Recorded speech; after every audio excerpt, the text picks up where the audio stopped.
Prêt pour un voyage express dans le savoir? Aujourd'hui nous explorons l'ONU. Bienvenue sur Savant en 3 minutes. En 1945, à la fin de la Seconde Guerre mondiale, les dirigeants mondiaux se sont réunis à San Francisco pour créer une organisation internationale visant à promouvoir la paix et la coopération entre les nations. Cette organisation est connue sous le nom d'Organisation des Nations Unies. Le 24 octobre 1945, la Charte des Nations Unies a été signée par 51 États fondateurs, marquant ainsi la naissance officielle de l'ONU. Le siège de l'ONU est situé à New York, aux États-Unis. Cependant, l'organisation possède également d'autres bureaux et agences à travers le monde, notamment à Genève en Suisse, Vienne en Autriche, Nairobi au Kenya, et ailleurs. L'ONU est fondée sur plusieurs principes fondamentaux, notamment le respect des droits de l'homme, la promotion de la paix et de la sécurité internationale, le développement économique et social, le respect du droit international, et la coopération entre les nations. Ces principes sont énoncés dans la Charte des Nations Unies, qui définit également la structure et les objectifs de l'organisation.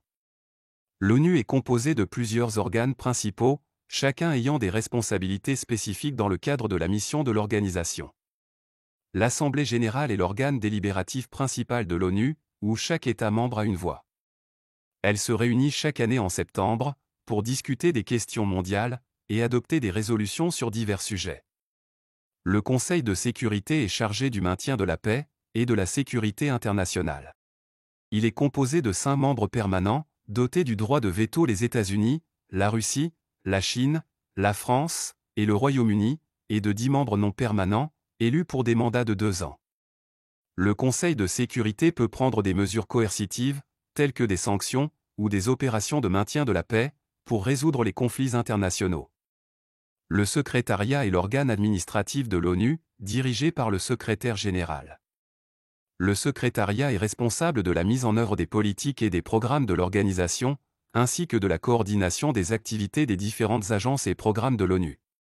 Les casques bleus, directement liés à l'Organisation des Nations Unies, sont des soldats et des personnels civils déployés dans le cadre des opérations de maintien de la paix de l'ONU, dans les zones de conflit à travers le monde.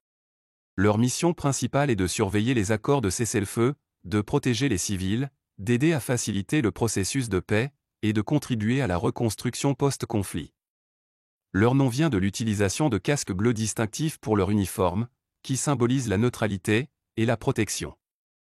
L'ONU mène également un large éventail d'activités, dans des domaines tels que la santé, l'éducation, l'environnement, les droits de l'homme, l'aide humanitaire, et le développement économique et social. Ces agences spécialisées, telles que l'Organisation mondiale de la santé, OMS, le Programme alimentaire mondial, PAM, et le Haut-Commissariat des Nations Unies pour les réfugiés, HCR, œuvrent à la réalisation de ces objectifs dans ces domaines spécifiques. Au fil des décennies, l'ONU a élargi son champ d'action et ses activités, pour répondre aux défis mondiaux émergents. Elle a joué un rôle crucial dans la résolution des conflits internationaux, la promotion des droits de l'homme, la lutte contre la pauvreté et les inégalités, la protection de l'environnement, et la coordination de l'aide humanitaire en cas de catastrophe naturelle, ou de crise humanitaire. Malgré ces réalisations importantes, l'ONU est confrontée à de nombreux défis, notamment les conflits persistants, les crises humanitaires, les tensions politiques internationales et les questions de souveraineté nationale. Néanmoins, elle demeure une plateforme essentielle pour la coopération mondiale et la résolution des problèmes mondiaux. Restez connectés sur Savant en 3 minutes, pour de nouvelles vidéos, pleines de savoir. Merci pour votre soutien grandissant.